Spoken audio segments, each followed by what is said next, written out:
Les peuples autochtones et les traumatismes.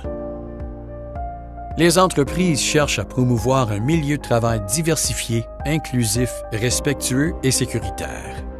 La direction et le personnel savent que les personnes racialisées et membres d'autres groupes minoritaires font parfois face à des défis de taille. Encore de nos jours, les peuples autochtones sont victimes de discrimination, parfois sous forme de microagressions dans leurs interactions quotidiennes, y compris avec leurs collègues. Dans de nombreux cas, l'empathie et la compréhension sont éclipsées par les stéréotypes, les mythes, la désinformation, l'appropriation culturelle et l'insensibilité. C'est un fait que les communautés autochtones font face à des niveaux élevés de détresse sociale et mentale, traumatisme, qui peuvent trouver leurs origines dans les abus endurés par les enfants forcés de fréquenter les pensionnats indiens. Il est utile de bien connaître la culture autochtone pour comprendre à quel point des générations d'Autochtones ont perdu leur repère du fait d'être déconnectés de leur collectivité. Les enfants retirés de leur collectivité et envoyés dans des pensionnats ont ainsi perdu leur famille, leur village, leur langue, leur culture et leurs traditions. Ils ont souffert la violence, la faim, les abus et la négligence.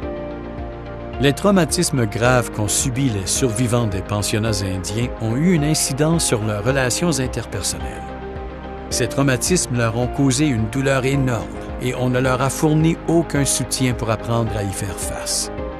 Bon nombre ont alors adopté des stratégies d'adaptation malsaines, telles que la consommation d'alcool et d'autres drogues, l'automutilation et les idées suicidaires, ce qui les a également rendus plus vulnérables à la maladie mentale.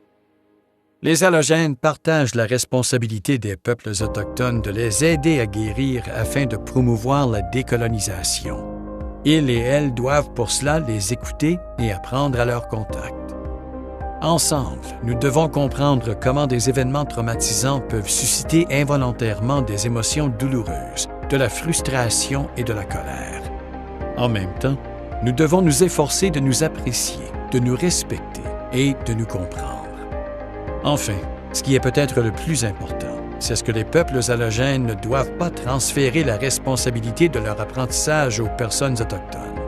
Ce n'est pas à ces dernières qu'il incombe de les éduquer.